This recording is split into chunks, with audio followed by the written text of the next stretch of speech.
Welcome to the Childcare Genius Podcast, the world's leading authority on childcare marketing, mindset, expansion, and profitability. Each episode will feature interviews with the brightest minds in the childcare industry to guide you into becoming a smarter business leader. Our hosts have opened 10 schools while raising 5 children. They are certified business coaches and are the top-selling childcare business book authors of all time. This episode is sponsored by Childcare Genius Marketing. Let Childcare Genius Marketing help you get fully enrolled and fully staffed. Visit childcaregenius.com for more details. Let's welcome to the Childcare Genius Podcast our hosts, Brian and Carol Duprey.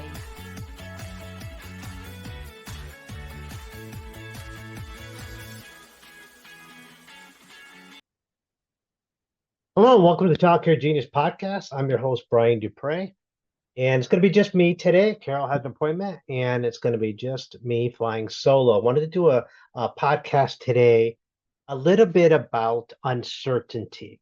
And I know I've had some people reach out to me recently, worried about just, the state of the economy and things that are going on maybe in Washington or in local governments that might affect the childcare industry. So I figured I'd take a podcast and kind of hit some maybe even sensitive topics today, not to try to be political in any way, shape, or form, or come down in one side or the other, but just maybe to share with you things to maybe rest a little bit of fear and anxiety in some of our followers. So let's go ahead and tackle the first subject. And let's talk a little bit about the uncertainty over losing maybe potential grant money. Now, I've been on this podcast for over a year warning people that I call it the gravy train will be ending, meaning that the federal government's been pouring so much money into childcare. And of course, a lot of it's deserved for sure. But there has been an excess, and some states are dumping incredible amounts of money into childcare, a lot more than others, to the tune where it almost looks like it's way too much. But anyway, some states are getting like nothing, and some states are getting hundreds of thousands of dollars. And I have some clients that have gotten millions of dollars for really doing nothing.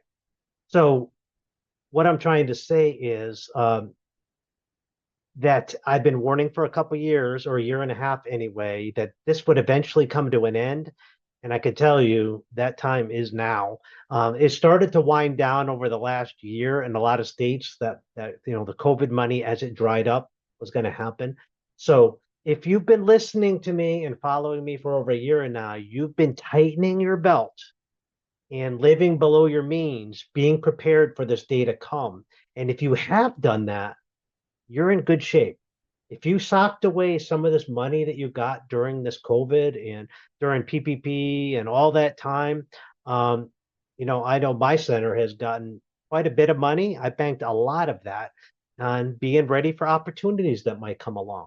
And I've been teaching this for about a year and a half now, to bank that money, get a reserve, get a rainy day fund, put some money away and not just spend everything.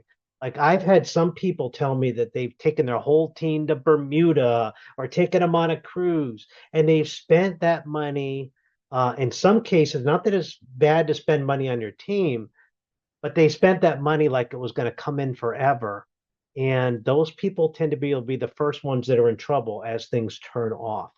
So I definitely see a lot of those type funding issues going away. Money for nothing is probably done for good, if not for at least a while. So we need to make sure that our belts are tightened in our schools and be prepared for that. Inflation has risen over the last 4 years by, everything costs about 20% more. So we've all had to tighten our belts in some regards over the last few years. That was kind of unexpected. We had all this money after COVID, but a lot of that, when you're paying $8 for a dozen eggs, it can get sucked up pretty quickly into our lifestyle. So we want to make sure that we have good reserves, we have the money put away, we keep our debt low, which is very important. But with uncertainty comes opportunity. So if you're a little anxious, your competitors might be a little anxious.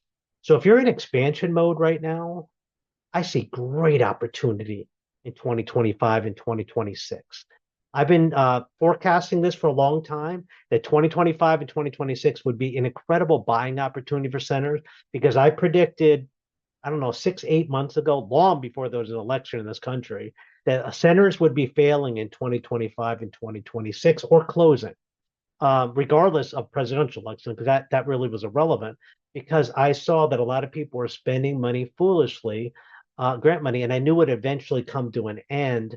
So I knew this would happen. We have just too many centers in some markets, which if you're struggling for enrollment, that means there's too many centers in your area, right? So the free market has to correct. When that free market corrects, there's too many centers. It's going to be ripe for opportunity for you to either expand or to have competitors eliminated. And sometimes you can do both at the same time. By taking out a competitor and buying them out, you gain market share. A competitor is now gone, and you grow your business. So there's going to be opportunities galore out there in this country. You just have to be willing to go take that bull by the horns and go find that expansion. If you've got money, if you're a great steward of your money, and I have one client said she has $1 million in the bank. She's been banking all of these COVID and grant money for years now. She has $1 million. Now she can go out and expand her center when there's opportunity. So when people are pulling back capital, which is now, that's the time to go out and expand because there's going to be less people borrowing. So banks got to be more apt to want to loan to people. Interest rates are starting to come down. So there's an exciting opportunity out there for those who want to expand. So don't, like I said, don't be apprehensive if these things happening. Keep in mind that you have to live within a budget. Your state government has to live within a budget, and the federal government has to live within a budget. We all have to live within budgets. We can't just print money, and I wish we could. Boy, life would be so much easier if we could just print money. But you just can't do that. So we have to be able to live within our budget, and our budget has to get back to living without any kind of grants or any assistance. And it may be raising tuition gets you to that point. Maybe you have to finally pull the trigger on that. I have a client that I just was with last week who hasn't raised his rates in 3 years. While his costs have gone up 20%, he's been going backwards. So he's been pulling money out of his pocket every year to do that. You can't do that. You've got to be able to keep up. It's not fair to your competitors. By you not raising your rates, it puts them at a disadvantage, and it puts you at the bottom of the market, which puts you at a disadvantage. So I just wanted to kind of rest some fears for some people on the line today and the followers, that don't be worried about external things. Don't worry about things you can't control. There are amazing opportunities out there. And if you want to learn what they are, if you've been smart with your money and you've got money on the sidelines and you want to know how to do that and expand it, reach out to me, get on my calendar. Let's talk.